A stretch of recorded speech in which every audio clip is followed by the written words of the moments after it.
राधे राधे दोस्तों, मैं हूं अमन और स्वागत करता हूं आपका आज की इस वीडियो में। दोस्तों, आज की इस वीडियो में हम देखने वाले हैं डेली एडवांस इंग्लिश वर्ड्स के। आज 15 वर्ड्स देखने वाले हैं हम ये सीरीज स्टार्ट करने वाले हैं। आज इस सीरीज का पहला लेक्चर है। ये किसी भी गवर्नमेंट एग्जामिनेशन के लिए, चाहे वो एसएससी के एग्जामिनेशन हो, एसएससी का कोई भी एग्जामिनेशन आप उठा लीजिए, कोई भी बैंकिंग के एग्जामिनेशन उठा लीजिए, कोई भी, अगर आपको इंग्लिश अपने इम्प्रूव करना है या फिर आप डेली लाइफ में अच्छी इंग्लिश बोलना चाहते हैं, तो ये आपके लिए डेफिनेटली बेनिफिशियल होने वाली है। तो चलिए स्टार्ट करते हैं। सबसे पहला वर्ड है एब्रेशन। एब्रेशन का मतलब होता है विचलन या फिर असमानता। यानी कुछ कुछ लोग होते हैं ना, कुछ लोग या फिर चीजें जो सामान्य ना हो, सामान्य ना हो। अब इसके जो सिनोनिम है यानी सिमिलर वर्ड्स, सिनोनिम का मतलब होता है सिमिलर वर्ड्स, सिमिलर वर्ड्स, और एंटोनिम का मतलब होता है अपोजिट वर्ड्स, यानी जो कि उल्टा शब्द हो। यानी जैसे मान लीजिए कि पूर्व, पूर्व का उल्टा होता है पश्चिम। इसी तरीके से ये अपोजिट अपोजिट वर्ड्स होते हैं। तो जो इसको सिनोनिम्स है वो है डेविएशन, इरेगुलरिटी, एबनॉर्मेलिटी, डिस्टॉर्शन। यानी इन सब का मतलब होता है असामान्य, यानी जो नॉर्मल लोगों से थोड़ा सा अलग हो। जो इसके एंटोनिम है वो है नॉर्मेलिटी, रेगुलरिटी, स्टैंडर्ड। यानी स्टैंडर्ड का मतलब होता है मानक, यानी कोई भी चीज जो नॉर्मली हर एक इंसान एक्सेप्ट कर लेता है। नॉर्मेलिटी यानी जो आम, बहुत ही ज्यादा सामान्य हो, आम बोलचाल की भाषा में बहुत ही ज्यादा रेगुलर हो। अब इसका जो एग्जाम्पल है वो है his rude behaviour was an aberration from his usual polite nature. उसका रूखा व्यवहार उसके समान विनम्र स्वभाव का एक विचलन था। यानी नॉर्मली वो बहुत ही ज्यादा अच्छे से, बहुत ही ज्यादा विनम्र स्वभाव, विनम्रता से बात करता था, लेकिन अब क्या करता है, अब वो बहुत ज्यादा रूड रूड होके बात करता है। दूसरा है एब्स्ट्रूस। एब्स्ट्रूस का मतलब होता है अनक्लियर, यानी जो आसानी से समझ में ना आए। कई बार ऐसी चीजें होती है ना जो आपको स्पष्ट नहीं हो पाती हैं, इसी को एब्स्ट्रूस बोलते हैं। आप इसको कुछ ऐसे रिलेट करके भी समझ सकते हैं। एब्स्ट्रूस यानी उसके अभी तक एप्स नहीं निकले हैं, यानी उसके एप्स क्लियर नहीं हुए हैं। तो आप इसको ऐसे भी करके याद कर सकते हैं। इसके जो सिनोनिम है वो है डिफिकल्ट, ऑब्सक्योर, कॉम्प्लेक्स, एसोट्रिक, यानी बहुत कठिन, जो समझने में बहुत कठिन हो। और जो इसको एंटोनिम है वो है सिंपल, क्लियर, ऑब्वियस, यानी जिसे बहुत ही आसानी से समझा जा सकता हो, आसानी से समझा जा सकता हो।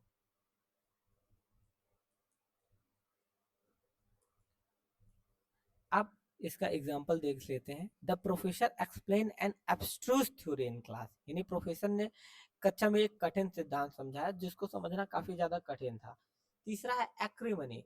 एक्रीमनी सबसे पहले एक्रे रूट वर्ड से बना हुआ है। एक्रो का मतलब होता है कड़वा, कड़वा, तीखा, उग्र।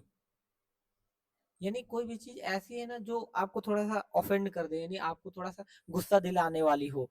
जैसे bitterness, harshness, resentment, hostility. Hostility मतलब किसी के लिए अपने मन में द्वेष पाल लेना, द्वेष पाल लेना। किसी के लिए कटुता रखना, तीखापन रखना, यानी किसी के लिए मन में बिल्कुल ग्लानि भरी हुई है, किसी से बिल्कुल नफरत टाइप में है। ऐसी चीजों को एक्रीमनी बोलते हैं। जो इसका एंटोनिम है वो है काइंडनेस, फ्रेंडलीनेस, यानी किसी के लिए मित्रता पूर्वक व्यवहार रखना, मित्रता पूर्वक व्यवहार रखना, व्यवहार करना। इसका जो यूसेज होगा, the debate ended in acrimony between the two leaders, यानी बहस दोनों नेताओं के बीच में कटुता में समाप्त हुई। यानी दो लोग बहस कर रहे थे और एट लास्ट बहस का कुछ भी निष्कर्ष नहीं निकला, दो के दोनों आपस में एक दूसरे से गुस्सा होकर निकल गए। अल्ट्रुज्म। अल्ट्रुज्म का मतलब क्या होता है? इसका मतलब होता है परोपकारी, परोपकार। यानी ऐसे ऐसे लोग जो हमेशा परोपकार, परोपकार पे ध्यान देते हैं। सेल्फलेसनेस, चैरिटी, यानी जिनके लिए, जिनके मन में ये नहीं है कि हाँ हर चीज सिर्फ मेरे लिए हो जाए, जो दूसरों का भी अच्छा चाहते हैं। जेनरोसिटी, बेनिवोलेंस। बेनिवोलेंस वैसे बेनी रूट वर्ड से मिलकर बना हुआ है, और जहां पे भी आपको बेनी मिल जाए वहां पे आप समझ लीजिएगा कि ये इसका मतलब है कुछ अच्छे से ही होने वाला है, गुड, अच्छा के सेंस में ही जाने वाला है। अब इसका जो एंटोनिम है, एंटोनिम है सेल्फिशनेस, ग्रीड, ग्रीड का मतलब होता है लालची, लालची लोग कभी भी दूसरों का भला नहीं कर सकते। सेल्फिश, सेल्फिश का मतलब होता है स्वार्थी, स्वार्थी लोग भी कभी दूसरों का भला नहीं देख सकते हैं। Example, donating the money to the poor source altruism, यानी गरीबों को दान देना परोपकार की भावना दर्शाता है। एनोमली, एनोमली का मतलब होता है जो बिल्कुल सामान्य ना हो, सामान्य ना हो, यानी कई बार ऐसे ऐसी चीजें होती है ना कि जो बिल्कुल अ, आप इसको एक्सेप्शन बोल सकते हैं, एक्सेप्शन, यानी जो मान लीजिए अगर 1000 लोग हैं ना, 1000 लोगों में कुछ एक दो ऐसे ऐसे लोग निकल जाएंगे जो कि बिल्कुल सामान्य से थोड़ा सा अलग होंगे, उन इन लोगों को एनॉमली बोल देंगे। इरेगुलरिटी, ऑडिडिटी, एबनॉर्मेलिटी, पेक्युलियरिटी, ये इसके सिनोनिम्स हैं। मतलब मान लीजिए कि जैसे कुछ लोग बाय बर्थ प्रोडिजी होते हैं, आप इसमें एक और वर्ड ऐड कर लीजिए, प्रोडिजी, यानी जो बाय बर्थ बहुत ज्यादा टैलेंटेड होते हैं, उन्हें बहुत ज्यादा मेहनत करने की जरूरत नहीं होती है। इसका जो एंटोनिम है वो है नॉर्मेलिटी, कंसिस्टेंसी, यानी जो सामान्य हो, सामान्य हो। कंसिस्टेंसी यानी जो लगातार हो रहा हो, जो रोज रोज होगा, उसे हम क्या बोलेंगे, उसे सामान्य ही बोलेंगे। यानी एनॉमली का जस्ट अपोजिट क्या हो जाएगा, नॉर्मेलिटी और कंसिस्टेंसी। इसका जो यूसेज है, the sudden drop in the temperature was an anomaly, यानी तापमान में अचानक गिरावट एक असामान्यता थी। नॉर्मली जो टेम्परेचर है वो ऐसे अचानक से नहीं गिरता है। एंटागनिस्ट, एंटागनिस्ट का मतलब होता है, इसको आप अगर आपने पिक्चर देखी होगी तो आपको हीरो और विलन का तो कॉन्सेप्ट पता ही होगा। अब हीरो क्या है, हीरो को हम बोलते हैं प्रोटैगनिस्ट, यानी ऐसा व्यक्ति जो हमारे लिए आइडल है, जो हमेशा सही करता है, उसको हम क्या बोलते हैं, हीरो, यानी जो हम हमसे मैत्रीपूर्वक व्यवहार रखता है। और जो एंटागनिस्ट, विलन को क्या बोलते हैं, एंटागनिस्ट। अगर आपने बहुत ही अच्छे अच्छे राइटर्स की किताबें पढ़ी होंगी, जैसे कि विलियम शेक्सपियर है, शेक्सपियर है, तो ये लोग हमेशा प्रोटैगनिस्ट, एंटागनिस्ट ऐसे ही शब्दों का इस्तेमाल करते हैं। यानी अब एंटागनिस्ट का मतलब क्या है, जो इसके सिनोनिम्स है वो है अपोनेंट, राइवल, एनिमी, एडवर्सरी, यानी जो भी हमसे शत्रु या फिर जो भी हमारा विरोधी हो, उनको हम एंटागनिस्ट बोलते हैं। अब इसका जो एंटोनिम है वो है एलाई, फ्रेंड, सपोर्टर, यानी जो भी हमसे मित्रता पूर्वक व्यवहार करते हैं। इसका एक और है, वो लिख लीजिए, प्रोटैगनिस्ट। अब एलाई, एलाई का मतलब होता है मित्र। अगर आपने वर्ल्ड वॉर सेकंड की कहानियां, वर्ल्ड वॉर सेकंड की अगर आपने कहानियां सुनी हो, तो उसमें आप ये देखेंगे कि अलाइस जीते थे। अलाइस का मतलब मित्र देश जीते थे, यानी जितने भी वेस्टर्न देश हैं, जैसे यूएसए, ब्रिटेन, इन सबको अलाइस देश बोला जाता है। एग्जाम्पल क्या है, in the movie the antagonist tries to defeat the hero, यानी फिल्म में विरोधी नायक को हराने की कोशिश करता है। अब यहाँ पे एले, एले शब्द के साथ कुछ कुछ और शब्द आते हैं जो जो कि हमें हमेशा कंफ्यूज करते हैं, जैसे एले, एले एंड एली।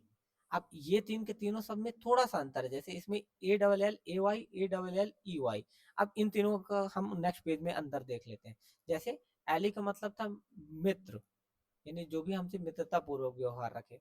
एले, एले का मतलब होता है किसी को शांत करना, शांत करना किसी के, अगर कोई मान लीजिए बहुत ज्यादा गुस्से में है या फिर कोई बहुत ज्यादा कष्ट में है, तो उसको आप सांत्वना देते हैं, आप उससे बहुत ही अच्छे तरीके से व्यवहार करते हैं, उसको उसको किसी भी तरीके से नॉर्मल रखने की कोशिश करते हैं, तो इसका मतलब है एले। और एली, एली का मतलब होता है, मान लीजिए दो बिल्डिंग है, बिल्डिंग एक और ये बिल्डिंग दो, अब इन दोनों के बीच में ये जो सकरा रास्ता है ना, इसको बोलते हैं एली। अगर आपको इसको रिलेट करना हो तो आप इसको वैली से रिलेट कर सकते हैं, जैसे कि दो पहाड़ों के बीच में जो सकरी जो घाटी होती है, इसको वैली बोलते हैं, VALLEY। और ये जो ALLEY है वो यही है, यानी बीच का सकरा रास्ता, तो इसलिए एली आप ऐसे भी रिलेट कर सकते हैं इसको, ये हमेशा आपको याद रहेगा। फिर बेलिजरेंट, बेलिजरेंट दरअसल बेलम वर्ड से बना हुआ है। इस बेलम वर्ड का मतलब होता है झगड़ालू, झगड़ालू, यानी जो हमेशा लड़ने के लिए तैयार रहता हो, लड़ने के लिए तैयार, जो हमेशा अग्रेसिव हो, हॉस्टाइल हो, कॉम्बैटिव हो, वायलेंट हो। वायलेंट का मतलब होता है बिल्कुल हिंसक, जो हमेशा बिल्कुल हाथापाई चलाने, हाथ और पांव चलाने के बिल्कुल 24 घंटा रेडी रहता हो, बिल्कुल लात घूंसे जिसके रेडी ही रहते हो, भले मार पिट पिटा के वापस आ जाएगा, लेकिन रेडी रहता है कि हाँ हाँ, कुछ लोग होते हैं ना आपके फ्रेंड सर्कल में जो बिल्कुल 24 घंटे आपको लगेगा कि हाँ वो 24 घंटे आपको लड़ाई करवाने में ही वो करेंगे, भले ही लड़ाई होती सबसे पहले वो भाग खड़े हों, लेकिन ऐसे ही लोगों को बेलिजरेंट बोलते हैं, यानी वो लड़ाई कर लेंगे फिर आप निपटते रहिए, यानी लड़ाकू और आक्रामक। जो इसका एंटोनिम है वो होगा पीसफुल, काम, जेंटल, यानी जो हमेशा शांत शांत प्रिय हो। काम यानी जो शांति को, जो हमेशा शांति से कोई भी काम करना चाहे। जेंटल, नहीं आदमी बोलता है ना जेंटलमैन, बी ए जेंटलमैन, यानी जो हमेशा हर चीज को बहुत ही आराम से ठंडे दिमाग से सोच के काम ले, उसको जेंटल बोलते हैं। Example, his belligerent attitude cause many conflicts, यानी उसके आक्रामक व्यवहार ने कई विवाद पैदा किए। अब सामने वाला बंदा जाके सबसे लड़ेगा तो ऑब्वियस ही बात है विवाद तो होंगे ही। फिर कैकोफोनी, अब ये रूट वर्ड से बना है कैको, कैको का मतलब होता है कर्कश, यानी ऐसा कोई भी ऐसी आवाज या फिर कुछ भी ऐसी चीज जो आपको बिल्कुल भी नहीं पसंद है, जिसको सुन के आपके अंदर गुस्सा गुस्सा गुस्सा वाली भावना आती हो, उसको हम बोलते हैं कैको। अब यहाँ पे कैकोफोनी, अब फोन में आप क्या करते हैं, फोन में आप बात करते हैं, और बात बात करने से आप ऐसे रिलेट कर सकते हैं, बात करने से आवाज आती है, यानी कैकोफोनी यानी एक ऐसी कर्कश आवाज जो कि आपको बिल्कुल भी नहीं पसंद है, यानी हार्श नॉइस या फिर हार्श साउंड। दिन, क्लैमर, जो इसका एंटोनिम है वो है हार्मनी, मेलोडी, साइलेंस, साइलेंस मतलब शांति, मेलोडी या हार्मनी। आप यहाँ पे एक और शब्द इस्तेमाल कर सकते हैं, पीस, यानी जो कि बहुत ही ज्यादा शांति से जिन्हें रहना पसंद है, ना कि बिल्कुल शोर शराबे में। Example, the street was filled with the cacophony of traffic horn, यानी जो भी ये रास्ता थी वो सड़क ट्रैफिक की हॉर्न की कर्कश ध्वनि से भरी हुई थी, यानी देख सकते हैं आप बिल्कुल पूरी की पूरी जो पूरी की पूरी रास्ता है वो पूरी की पूरी रास्ता ही जाम है। अब पूरे, क्योंकि इंडिया है तो यहाँ लोग हॉर्न बजा बजा के प्राण निकाल देंगे, भले आगे जगह ना हो, लेकिन जबरदस्ती में लोग हॉर्न बजा के बिल्कुल आपके कानों से खून निकाल देंगे। फिर है नौवां शब्द है कोनेंड्रम, कोनेंड्रम का मतलब होता है पहेली, यानी पजल, रिडल, एनिग्मा, मिस्ट्री। अब एनिग्मा की मैं आपको स्टोरी बता देता हूँ। वर्ल्ड वॉर जब सेकंड चल रहा था तो जर्मन्स क्या करते थे कि जर्मन्स अपना, अगर मान लीजिए उनको कहीं पे भी बॉम्बिंग करनी है, यानी बम फेंकना है, या फिर कहीं पे भी उन्हें अगर अपना मिलिट्री कैंप सेटअप करना है, या फिर मान लीजिए कि उन्हें कोई भी मैसेज भेजना है, क्योंकि जर्मन दुनिया के अलग अलग कोने में लड़ रहे थे, तो अलग अलग कोने से अगर मैसेज भेजना कहा जर्मनी, तो वो क्या करते थे, नॉर्मली अगर वो सिंपल मैसेज भेज देंगे कि हाँ मुझे अगर यहाँ पे वो करना है, यहाँ पे अगर बॉम्बिंग करनी है, तो वो तो ऑब्वियस सी बात है वो नॉर्मल दूसरे देश वाले भी सुन लेंगे और उसे इंटरसेप्ट कर लेंगे, तो वो क्या करते थे, वो इसे कोड कर देते थे। आपने अगर रीजनिंग में कोडिंग डिकोडिंग सुनी हो कुछ उसी तरीके से, लेकिन बहुत ही खतरनाक तरीके से कोड करते थे। अब क्योंकि ब्रिटेन के पास अब ये था कि उनके कोड का जवाब नहीं था, अगर उनका लेटर हाथ भी लग जाता था ना, तो भी ब्रिटेन के किसी भी मतलब का नहीं था, क्योंकि वो समझ नहीं पाते थे कि इसमें लिखा क्या हुआ है। तो एक एलन ट्यूरिंग करके हुए, एलन ट्यूरिंग, इन्हें कंप्यूटर साइंस का फादर यानी कंप्यूटर साइंस का जनक भी बोला जाता है। इन्होंने क्या किया, इन्होंने ट्यूरिंग मशीन बनाई, इन्होंने अपने ही नाम पे मशीन का नाम रख दिया ट्यूरिंग मशीन, और ट्यूरिंग मशीन की हेल्प से इन्होंने एनिग्मा कोड क्रैक कर लिया। यानी अब जो भी मैसेज करते थे जर्मन्स, वो पूरे के पूरे किसको, ब्रिटेनर्स को पता चल जाता था। लेकिन ब्रिटेन ने क्या किया, ब्रिटेन ने पब्लिक नहीं किया था, उन्होंने ये बात प्राइवेट ही रखी कि उन्होंने एनिग्मा कोड को क्रैक कर लिया है। और अब क्या, जर्मन्स जब भी मैसेज भेजते थे ब्रिटेन वालों को वो पहले ही पता चल जाता था, और ब्रिटेन वाले उसके हिसाब से पहले ही एक्ट कर लेते थे, जिसके कारण से ब्रिटेन को बहुत ही जल्दी जीत मिल गई। अगर ये एनिग्मा कोड नहीं क्रैक होता तो बहुत ही ज्यादा मुश्किल जाती, इसीलिए एनिग्मा को किससे, पहेली या फिर समस्या से रिलेट कर दिया गया। जो इसका एंटोनिम है वो है सॉल्यूशन या फिर आंसर, यानी उत्तर। अब कोई भी पहेली है उसका कुछ ना कुछ तो उत्तर होगा ही, इसलिए जो कनेंड्रम का अपोजिट है वो सॉल्यूशन या फिर आंसर है। Choosing between the two good jobs become a conundrum, तो अच्छी नौकरियों में से एक को चुनना पहेली बन जाता है। डायलेमा, डायलेमा का मतलब होता है दुविधा। आप कई बार बहुत ही ज्यादा दुविधा में रहते हैं, कंफ्यूजन, प्रॉब्लम, प्रिडिक्टमेंट, कॉनेंड्री, ये इसके सिनोनिम्स हैं, यानी कई बार आप कंफ्यूज रहते हैं कि हाँ मैं क्या करूं, 12th के बाद प्रिपरेशन करूं या फिर सरकारी की सरकारी गवर्नमेंट की प्रिपरेशन करूं, प्राइवेट सेक्टर की प्रिपरेशन करूं, क्या करूं। कई बार ऐसी कंफ्यूजन हो जाती हैं, उनको आप डायलेमा बोलते हैं। उसके बाद एंटोनिम है सर्टेनिटी और डिसीजन, यानी कंफर्म होना। आप इसको कंफर्म भी, इसका एंटोनिम कंफर्म भी कह सकते हैं, यानी किसी भी चीज को लेके आपने उसका निर्णय बना लिया है, निर्णय कर लेना, कर लेना। इसका जो एग्जांपल है, she was in dilemma about her career choice, वह अपने करियर को लेकर दुविधा में थी कि आखिर उसको क्या करना है। फिर एफेमेरल, एफेमेरल का मतलब होता है जो कि बहुत ही कम समय, मतलब क्षणिक, क्षणिक बहुत कम समय में रहने वाला। Short live, temporary, fleeting, transient, मतलब बस कुछ ही क्षणों में कोई चीज गायब हो जाए। एंटोनिम, एंटोनिम है परमानेंट, परमानेंट मतलब जो हमेशा रहे।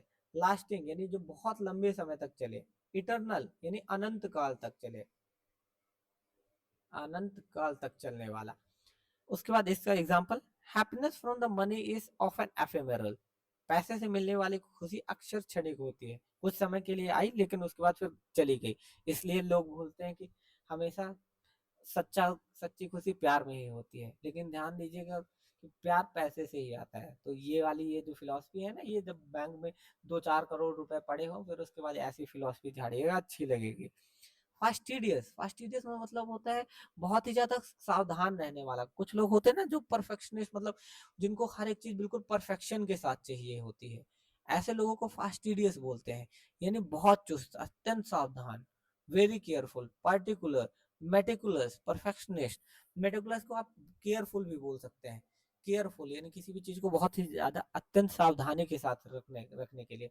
परफेक्शनिस्ट यानी कुछ लोग, अगर आप देखें तो कुछ लोग ऐसे होते हैं जिनकी अगर तकिया, मान लीजिए कि तकिया रखी हुई है लेकिन वो थोड़ा सा तिरछा रखी हुई है, तो उन्हें वो बिल्कुल पसंद नहीं आएगा, उन्हें लगेगा कि बिल्कुल सीधी सीधी तकिया रखी रहनी चाहिए। अब जो इसका एंटोनिम है वो है केयरलेस और नेग्लिजेंट, यानी जिनको सावधानी से कोई लेना देना नहीं। नेग्लिजेंट यानी हर चीज को इग्नोर करने वाला, IGNORE। आप इसको इग्नोरेंट भी बोल सकते हैं, इग्नोरेंट यानी जो हर चीज को इग्नोर कर देते हो कि हो गया, हटाओ, घर गंदा पड़ा है, रह आने दो। तो ऐसे लोगों को केयरलेस या फिर नेग्लिजिबल बोलते हैं। He is fastidious about keeping his room clean, वह अपने कमरे को साफ रखने में बहुत ही ज्यादा सावधान है, उसको बिल्कुल भी गंदगी नहीं पसंद अपने कमरे में। ग्रिगेरियस, ग्री का मतलब होता है इकट्ठा होना, इकट्ठा होना या फिर झुंड में रहना,